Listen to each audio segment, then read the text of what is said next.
누가복음 24장 1절에서 12절.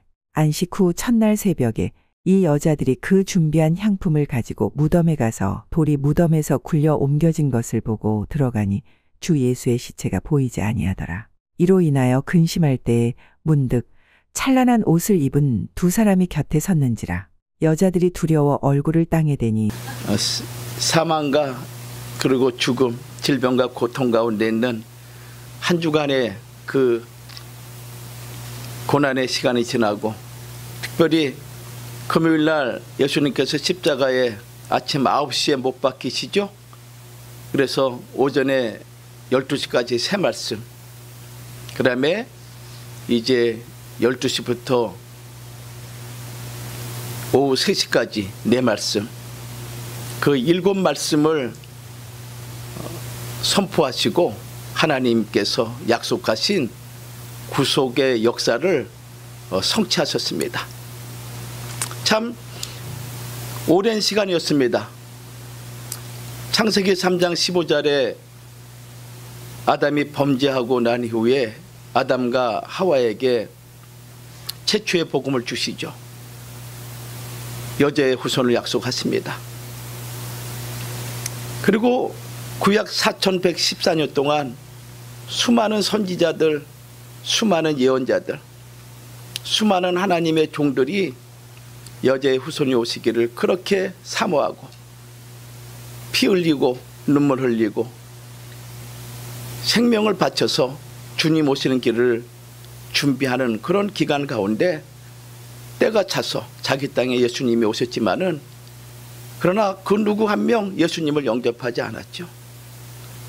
그런 가운데 예수님께서 인류의 죄를 짊어지시고 예루살렘 성에 입성하신 그 종료주의를 시작으로 해서 이제 금요일날 십자가에 못 박혀 죽으심으로 말미암아 우리의 모든 죄가 사함받고, 그리고 3일 만에 부활하심으로 말미암아 오직 예수 그리스도만이 지나간 세대나 현 세대나 오고 오는 모든 세대의 유일한 참된 메시아이심을 증거하신 그 놀라운 역사가 오늘 이른 아침 새벽에 부활하신 주님을 통해서 우리에게 보여주셨습니다. 그렇기 때문에 우리는 이 고난 주간을, 특별히 성탄절 예수님 탄생과 그리고 십자가에 돌아가신 고난 주간, 그리고 부활절, 이 날만큼은 무슨 일이 있어도 이날 우리가 기억해야 되고, 우리 인생에 있어서 그 어떠한 생일, 어떠한 부모의 기일 또는 부모의 그런 명절, 그것보다도 더 귀중하게 생각해야 되는 것이 바로 이 부활절 절기라는 것을 여러분들이 기억을 해야 됩니다. 만약에 우리에게 부활신앙이 없었다면 우리는 죄와 사망 가운데서 영원히 지옥 행보를 면할 수가 없었죠.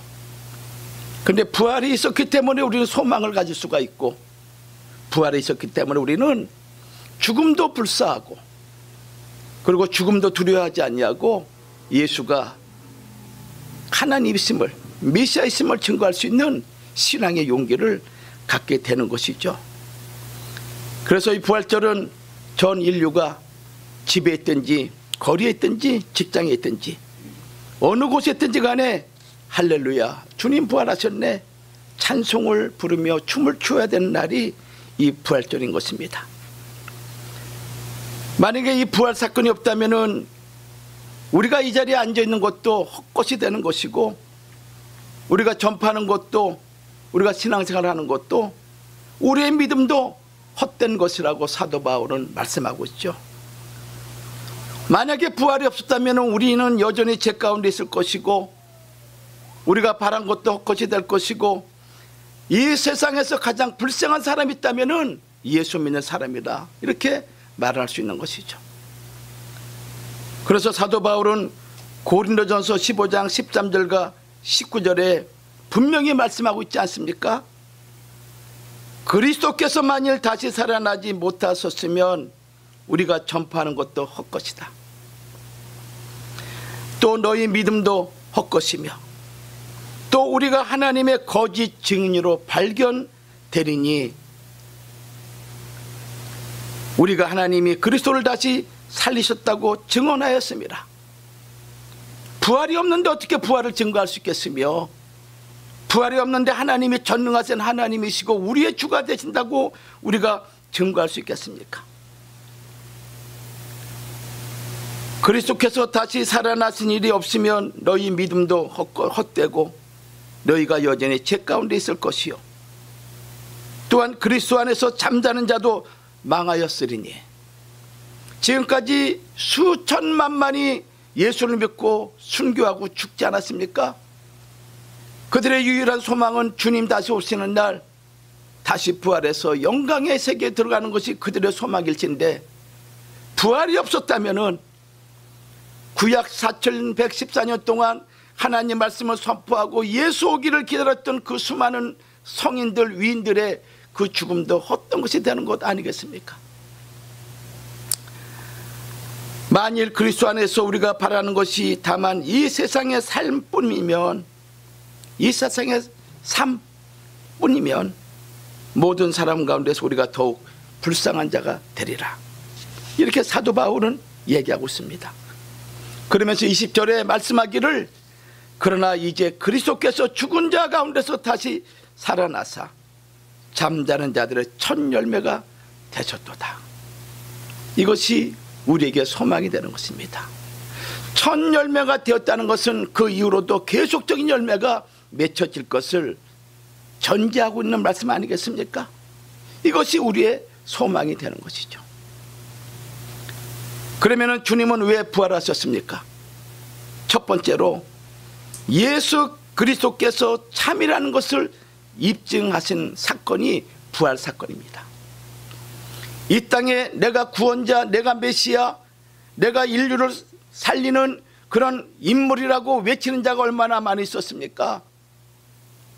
그러나 진짜 참된 말씀은 부활의 주 되시는 예수님, 이분만이 우리의 참이 된다는 것을 증거하기 위해서 주님께서 죽음 가운데서 부활했다는 거예요. 예수님은 공생의 기간 3년 동안 그의 제자들에게 여러 번 말씀하셨죠.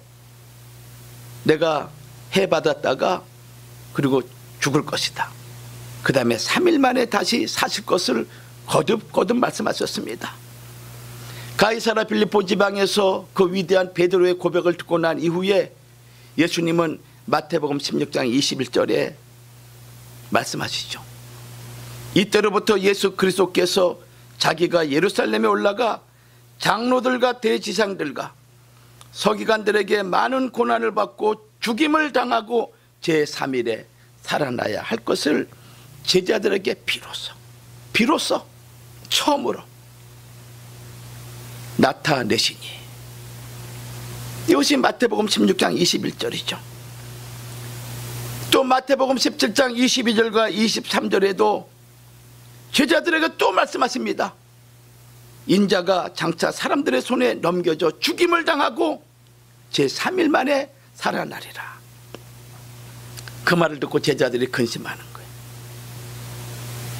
누가복음 18장 31절과 33절도 동일한 말씀이에요. 예수님은 살아 계실 동안에 3번이나 예수님 자신이 죽임을 당하시고 부활할 것을 말씀하시죠. 그리고 부활하시고 난 이후에 40일 동안 이 세상에 계시면서 11번이나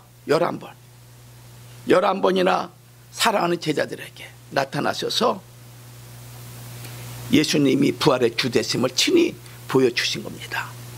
여러분 잊지 마십시오. 오늘 아침 부활하셔서 40일 동안 11번이나 주님이 제자들에게 나타나신 거예요. 11번이나.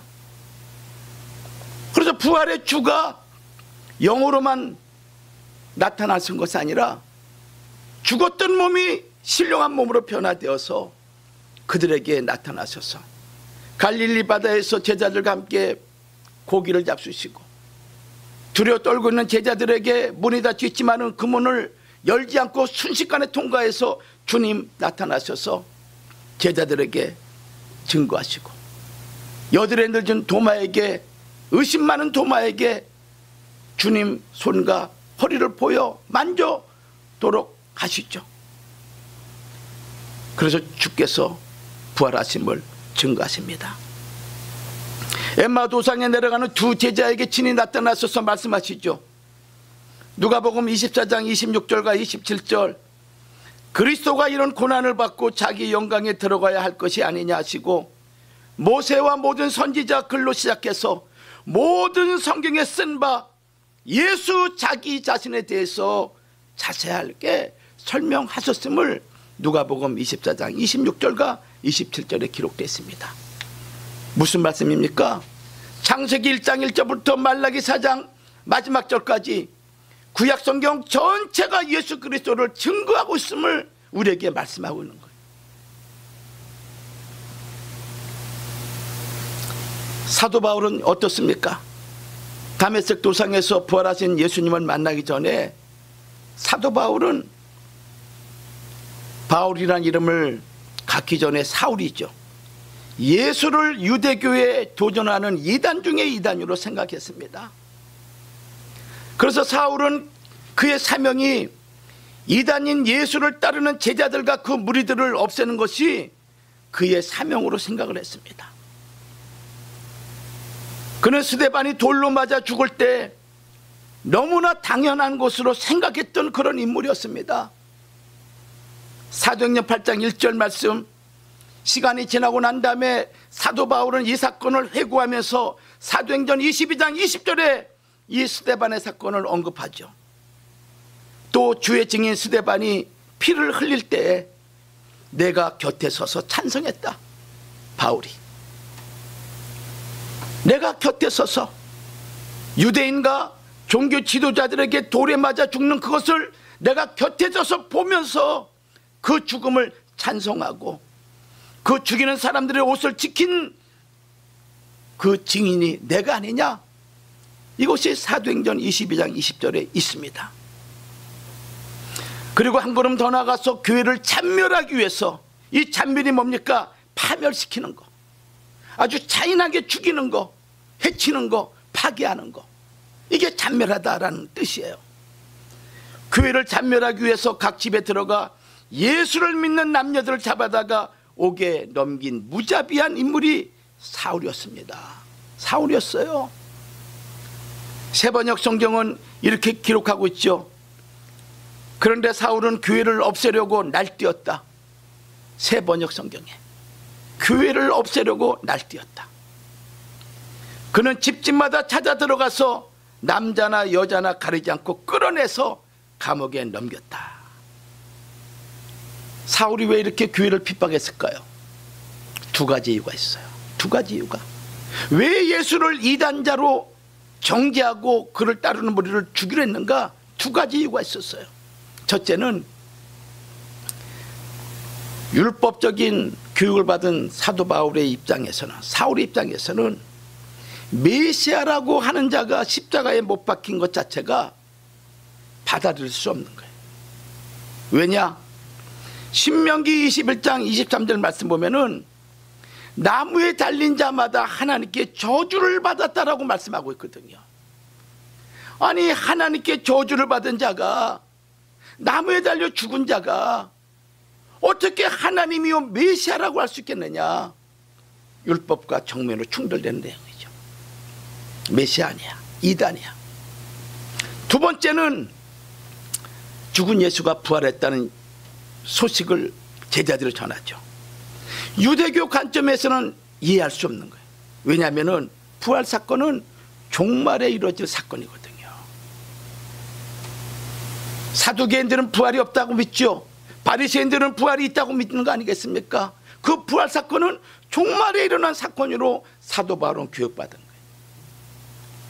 근데 종말도 아닌데 예수가 부활했어. 그리고 그것을 전하니 사도 바울의 입장에서는, 사울의 입장에서는 이해할 수가 없는 거예요. 그러니 이단 중에 이단이요, 괴수 중에 괴수인 거예요. 그래서 교회를 파괴하기 위해서 없애려고 날뛸 수밖에 없는 거죠. 얼마나 위협과 살기가 등등한지 다메섹으로 내려가는데 예수를 믿는 자를 다 잡아서 예루살렘 성으로 끌고 오기 위해서 대제사장에게 공문을 받아가지고 내려갑니다. 공문을 받으러. 공문을 가지고 내려가는 거예요. 근데 놀라운 사건이 벌어진 거예요. 다메섹 도상에 내려간 도중에 부활하신 예수님을 만난 거예요. 부활하신 예수님을. 그리고 그 만난 이후로 그는 어떻게 했습니까?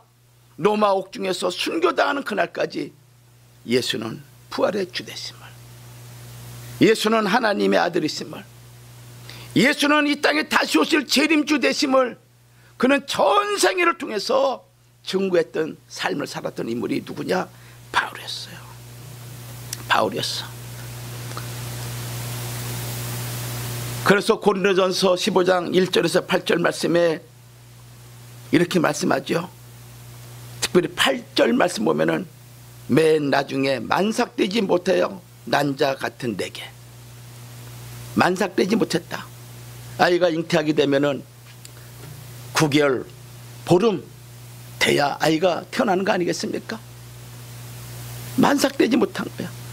칠삭둥이 팔삭둥이 같은 나 같은 존재에게 예수님이 나타나셔서, 부활의 주가 나타나셔서 나를 하나님의 사람으로 회복시켜 줬다. 이렇게 고백하는 거예요. 이 모든 것들이 예수 그리스도가 부활의 주 되심을 증거하는 말씀 아니겠습니까?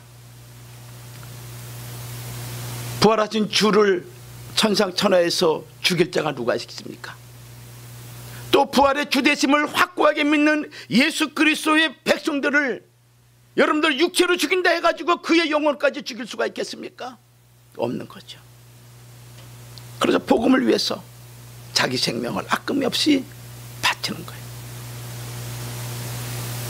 지금도 이슬람 지역이라든가 힌두교 지역이라든가 공산 진영이라든가 교회를 반대하는 그곳에서 복음을 전하면서 이슬같이 사라지는 순교자들.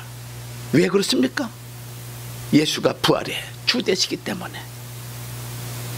그리고 비록 내가 죽지만은 하나님이 다시 살려줄 것을 믿기 때문에 그들의 젊음을 아낌없이 하나님께 드리는 거 아니겠어요? 우리가 부활절을 기념하는 이유가 거기에 있는 것입니다. 고린도전서 15장 55절과 58절에 사도 바울이 이렇게 외치죠. 사망아 너의 이기는 것이 어딨느냐?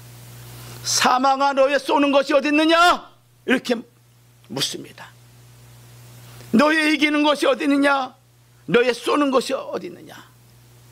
그러면서 말씀하기를 우리 주 예수 그리스도를 믿는 믿음으로 우리가 이길 수 있음을 사랑하는 하나님의 백성들아 견고하며 흔들리지 말며 주의 일에 더욱 힘쓰는 자들이 되라. 이것이 고린도전서 15장 58절 말씀 아니겠습니까? 예수 그리스도가 참이심을 부활을 통해서 우리에게 가르쳐 주신 거예요. 또 두 번째는 예수님이 왜 부활하셨는가? 영광을 받으시기 위해서 부활하신 거예요. 영광을 받으시기 위해서. 예수님은 하나님의 아들로 이 땅에 오셨죠. 금수와 버러지 같은 인생들을 구원하기 위해서 금수와 버러지 같은 몸을 입고 이 땅에 오신 분이 예수님이십니다. 가난한 목수의 아들로 태어났습니다. 30년 동안 일찍 아버지 요셉은 돌아가시고 어머니를 섬기고 동생들 남동생들만 4명, 누이들 2명 이상 6명. 마태복음 13장에 기록되어 있지 않습니까? 그들의 이름이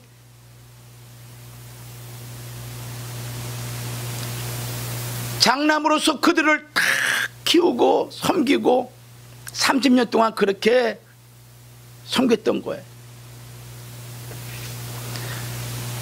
그리고 복음을 증거하는 3년 동안 얼마나 오해와 멸시와 천대받았습니까?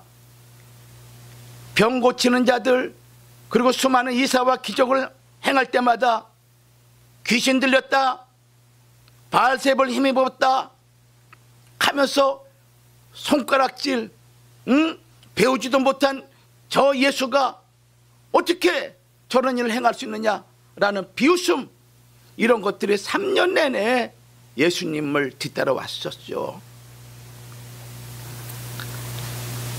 그런데 그 예수님이 그 누구도 모르는 아버지의 그 명령을 그대로 순종하고 변명하지 않고 오해뿐만 아니라 비난 다 감수하면서 심지어 여러분들 십자가상에서 주변에 있는 사람들이 뭐라 했습니까? 십자가에서 내려와라. 그러면 내가 너를 예수를 믿겠다 하면서 머리를 흔들어대면서 예수를 비방하고 비난한 거 아니겠습니까? 십자가 달리기 전에 어떤 일이 있었습니까? 침을 다 뱉고 그리고 머리에 수건을 씌우고 주먹으로 때리고 너 선지자이니 누가 널 때렸는지 가르쳐봐라. 그리고 갈대로 머리를 툭툭툭 치면서 여러분들 이게 메시아에게 할 짓입니까? 그 갈대로 머리로 툭툭 때리는 거 어른이 아이들에게 하는 그런 옛날의 일이죠. 요즘 그런 사람 또 누가 있습니까? 그런 모욕과 그런 수치를 감당하시면서 예수님이 이 땅에서 말할 수 없는 고난을 받으셨죠. 근데 부활하시고 난 이후에 우리 예수님 영광을 받으신 거예요. 영광을 받으신 거예요. 베드로는 베드로전서 1장 21절에 너희는 그를 죽은 자 가운데서 살리시고 영광을 주시는 하나님을 그리스도로 말미암아 믿는 자니 이렇게 말씀하고 있습니다. 새 번역에는 여러분은 그리스도로 말미암아 하나님을 믿고 있습니다. 예수 그리스도로 말미암아 여러분들이 하나님을 아버지로 믿고 있다는 겁니다. 하나님은 그리스도를 죽은 사람 가운데서 살리시고 그에게 영광을 주셨습니다. 그래서 여러분의 믿음과 소망은 하나님을 향해 있습니다. 성도 여러분, 예수님은 부활하심으로 말미암아 하나님 아버지 앞에 영광을 받았어요. 오늘 마찬가지입니다. 예수님이 고난 후에 영광을 받은 것처럼 주의 부활을 믿는 성도들, 주의 부활을 증거하는 부활의 증인들, 복음을 전하는 하나님의 사람들, 그들이 이 땅에서 수치와 모욕과 때로는 오해를 받고 때로는 상처 입고 죽음까지 불사하는 일이 있을 수 있겠죠. 그러나 하나님이 약속하신 것은 성도들에게도 부활하신 주님 하나님 아버지가 영광을 주신 것 같이 우리에게도 영광을 주실 줄 믿습니다. 골로새서 1장 24절과 25절에 사도 바울이 이렇게 얘기했죠. 나는 이제 너희를 위하여 받는 괴로움을 기뻐하고 그리스도의 남은 고난을 그의 몸된 교회를 위해서 내 육체에 채우노라. 내가 교회의 일꾼이 된 것은 하나님이 너희를 위하여 내게 주신 직분을 따라 하나님의 말씀을 이루러 함이니라.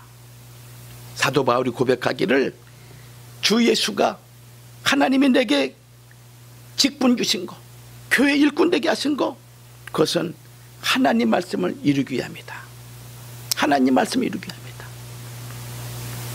거저 왔다 갔다 그렇게 해서는 안 돼요. 반드시 후회하게 됩니다.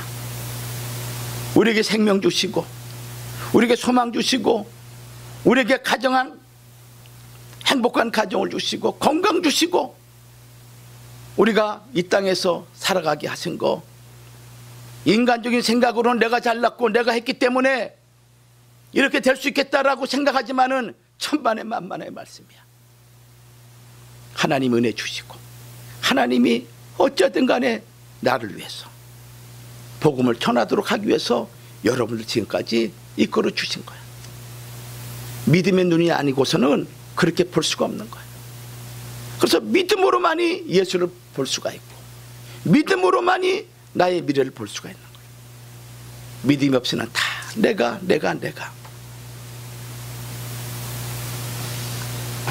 로마서 8장 17절과 18절에도 자녀이면 또한 상속자 곧 하나님의 상속자요 그리스도와 함께한 상속자니 우리가 그와 함께 영광을 받기 위하여 고난도 함께 받아야 할 것이니라. 그래서 로크로스, 로크라운 이란 단어가 있잖아요. 십자가 없이 영광 없는 거야. 면류관이 없는 거야. 사람들이 바보라서 교회 와서 여러분들 아침 새벽부터 일하고 헌신하고 물질 투자하고 여러분들 그렇게 시간 투자합니까? 천만의 만만의 말씀이에요. 이 땅의 것이 그것보다 더 귀중한 것이 있기 때문에 그걸 바라보고 하는 거예요. 누굴 위해서? 하나님을 위해서. 하나님을 위해서. 생각하건대 현재의 고난은 장차 우리에게 나타날 영광과 비교할 수 없도다. 이 말씀 믿으시기 바랍니다. 이 말씀 믿으시기 바랍니다. 주님의 몸된 교회, 하나님의 집이죠. 진리의 터가 되죠.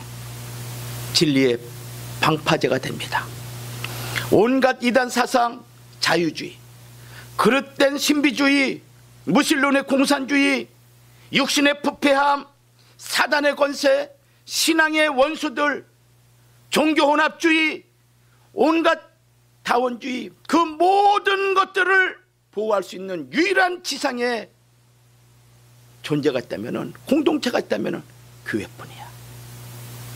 교회를 벗어나서는 세상의 그 엄청난 제약의 물결에서 우리 견딜 수 없어요. 또 교회도 잘 만나야 돼. 교회도 잘 만나야 돼. 그렇기 때문에 이 세상에서 가장 영광스러운 존재가 누구냐? 교회야, 교회. 교회. 교회는 이런 건물이 아니죠. 우리 개인이 교회야. 우리 거룩한 성도들이 모여있는 이 공동체가 교회야. 그들을 섬기는 이 장소가 바로 교회인 거예요. 마지막 세 번째로 예수님이 왜 부활하셨느냐? 예수 그리스도를 믿는 자들도 부활의 열매가 되게 하기 위해서, 예수 그리스도를 믿는 자들도 부활의 열매가 되게 하기 위해서 예수님 부활하신 거야. 아까 고린도전서 15장 20절에 예수님의 부활은 부활의 첫 열매라고 말씀하고 있잖아요. 부활의 첫 열매. 첫 열매라는 것은 다음에 많은 열매가 있음을 보여주는 것입니다. 성경은 부활을 4단계로 말씀하고 있어요. 4단계. 기억하세요. 고린도전서 15장 20절, 그러나 이제 그리스도께서 죽은 자 가운데서 다시 살아나사 잠자는 자들의 첫 열매가 되셨다 그랬죠? 첫 번째 단계는 예수 그리스도 자신의 부활이에요. 예수 그리스도 자신의 부활, 첫 열매. 예수님의 첫 번째 부활이야. 첫 번째 부활이야. 두 번째는 예수 그리스도께서 강림하실 때 그리스도 안에서 죽은 자들의 부활이 두 번째 부활이야. 데살로니가전서 4장 16절 말씀 보면은 이렇게 기록되어 있죠. 주께서 호령과 천사장의 소리와 하나님의 나팔 소리로 친히 하늘로부터 강림하시리니 그리스도 안에서 죽은 자들이 먼저 일어나고, 두 번째 부활이야. 그리스도 안에서 죽은 자들이 주님 강림하실 때 먼저 일어나고, 그리스도 안에 죽은 자들, 믿지 않는 자들은 포함도 안 돼.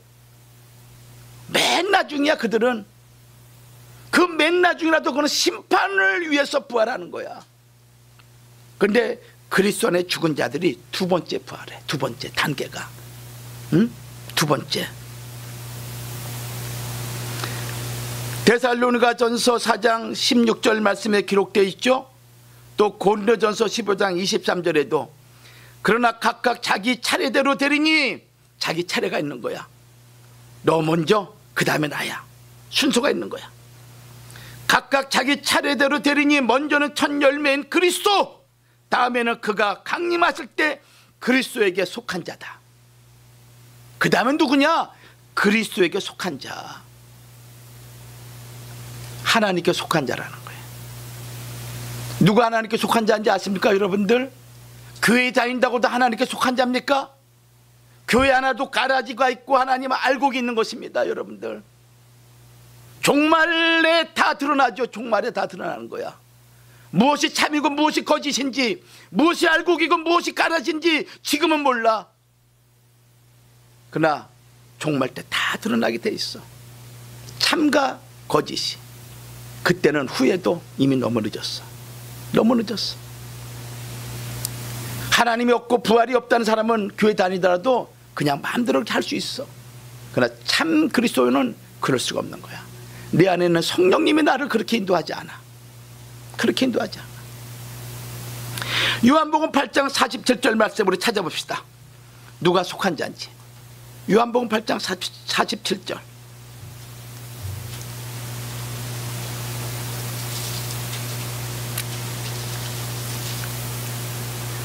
자, 우리 같이 한번 읽어봅시다. 요한복음 8장 47절. 하나님께 속한 자가 누군지. 시작. 하나님께 속한 자는 하나님의 말씀을 듣나니 너희가 듣지 아니함은 하나님께 속하지 아니하였음이니라. 하나님께 속했다. 누구냐? 하나님 말씀을 듣는 자야. 하나님 말씀 듣는 자야. 말씀을 듣고 잊어버린 자가 아니야. 말씀을 듣고 그걸 지키는 자야. 그가 하나님께 속한 자야. 1년에 가도록 성경 한 번 읽지 않고 1년에 가도록 하나님 말씀 묵상도 제대로 하지 않고 기도 생활도 하지 않는 자가 어떻게 하나님께 속한 자라고 얘기할 수 있겠습니까? 선교에 관심이 있습니까? 전도에 관심이 있습니까? 교회를 위해서는 헌신과 수고에 관심이 있습니까? 하나님께 속한 자는 절대 그럴 수가 없는 거예요. 요한복음 8장 37절에도 진리에 속한 자는 내 음성을 듣느니라. 진리에 속한 자는 내 음성을 듣는다. 이게 두 번째, 그리스도 안에 죽은 자들, 하나님께 속한 자들이 두 번째 부활이야. 세 번째 단계는 그 후로는 살아남은 자들의 변화다. 자, 주님 강림하실 때 첫째 부활이 예수님의 부활이 이미 이루어졌죠. 두 번째 부활은 주님 강림할 때 죽은 자들이 먼저 살아나는 거야. 그 다음에 그 순간 동시에 어떤 일이 세 번째로 이루어지느냐? 살아남은 자들이 변화한다 이거야. 변화한다는 거야. 우리가 살아있는 동안에 주님 강림하시죠? 그럼 바다나 산이나 공중이나 땅이나 예수 그리스도를 믿다가 죽은 자들이 다 부활하시는 거야. 그리고 동시에 우리가 영육간에 신령한 몸으로 변화되는데 그 변화는 뭐냐? 부활하신 그들과 동일한 몸으로 바뀌어지는 거예요. 이것이 데살로니가전서 4장 17절에 기록되어 있지 않습니까? 데살로니가 4장 17절 말씀 보면은 후에 우리가 살아남은 자들도 그들과 함께 구름 속으로 끌어올려 공중에서 주를 영접하게 하시리니 그리하여 우리가 항상 주와 함께 있으리라. 응? 두 번째 부활이 있고 난 다음에 후에 우리 살아남은 자들도 그들과 함께 부활한 자들과 함께 구름 속으로 끌어올려 공중에서 주를 영접하게 하시리니. 여러분 데살로니가전서 4장 16절 말씀 보세요. 16절 17절 말씀 같이 보세요. 데살로니가전서 4장 16절.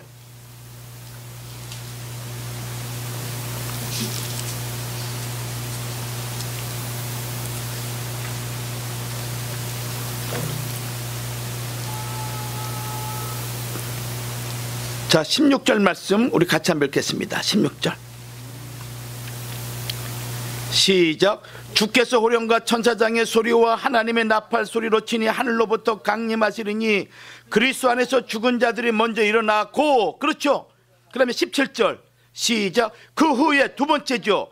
우리 살아남은 자들도 그들과 함께 구름 속으로 끌어올려 공중에서 주를 영접하게 하시리니 그리하여 우리가 항상 주와 함께 있으리라.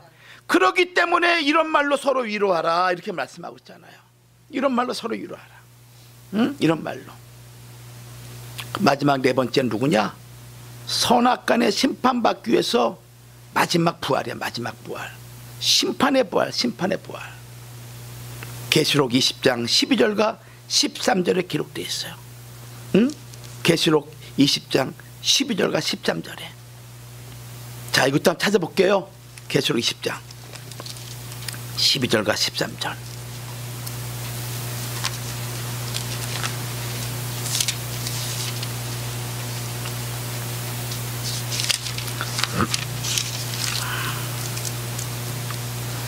다 찾으시면 같이 한번 읽겠습니다. 20장 12절과 13절. 자, 시작. 또 내가 보니 죽은 자들이 큰 자나 작은 자나 그 보좌 앞에 서 있는데 책들과 펴 있고 또 다른 책이 펴졌으니 곧 생명책이라. 죽은 자들이 자기 행에 따라 책들에 기록된 대로 심판을 받으니 바다가 그 가운데서 죽은 자들을 내주고 사망과 음부도 그 가운데서 죽은 자들 다 내주매 각 사람이 자기 행위대로 심판을 받고. 이게 마지막 부활이야. 예수 믿지 않는 자들, 그들의 부활은 무슨 부활? 심판의 부활이야. 심판의 부활. 그래서 부활에는 네 단계가 있다. 그러니 우리에게 이 부활의 소망을 준 거 얼마나 감사합니까? 그래서 죽어도 주님 말씀한 것처럼 요한복음 11장 25절 24, 26절에 나를 믿는 자는 죽어도 살겠고 살아서 나를 믿는 자는 영원히 죽지 아니하리라. 이 말씀이 우리에게 적용되는 말씀이에요. 할렐루야. 결론 맺습니다. 예수 그리스도의 부활은 우리에게, 예수 믿는 모든 자들에게, 모든 인류에게 산 소망을 주신 부활인 것입니다. 결코 낙심, 좌절, 실망이 없습니다. 그러므로 여러분들, 우리가 어떠한 위치에 어떠한 처지에 있다 할지라도 예수 부활 신앙을 믿고 흔들림 없이 주님 바라보면서, 죽음에서 부활하신 주님이 우리의 질병인들 무슨 문제가 되겠습니까? 우리의 사업의 문제가 무슨 문제가 되겠으며 우리 가정의 문제가 무슨 문제가 되겠습니까? 죽음을 이긴 자가 누가 있겠습니까? 역사가 시작한 이대로 지금까지 죽음을 이긴 자는 아무도 없었습니다. 절대 불가능한 단어죠. 그래 주님은 절대를 가능하다고 우리에게 가르쳐주고 있습니다. 보여주고 있는 거죠. 그 하나님을 나의 구주로 믿는 여러분들에게도 그 놀라운 은혜가 산소망이 넘치기를 주의 이름으로 축원합니다. 기도하겠습니다. 고마우신 하나님 감사합니다. 오늘 2025년 부활절을 맞이하여 영원한 생명을 주시는 하나님을 찬양하며 우리 주 예수 그리스도의 부활을 증거하는 거룩한 주의 백성으로 우리가 살아가도록 축복하여 주시옵소서. 하나님 감사합니다. 하나님 감사합니다. 오직 우리의 남은 생에 예수와 동행하는 삶이 되도록 아버지 하나님 도와주시옵소서. 예수님의 이름으로 기도 올리옵나이다. 아멘.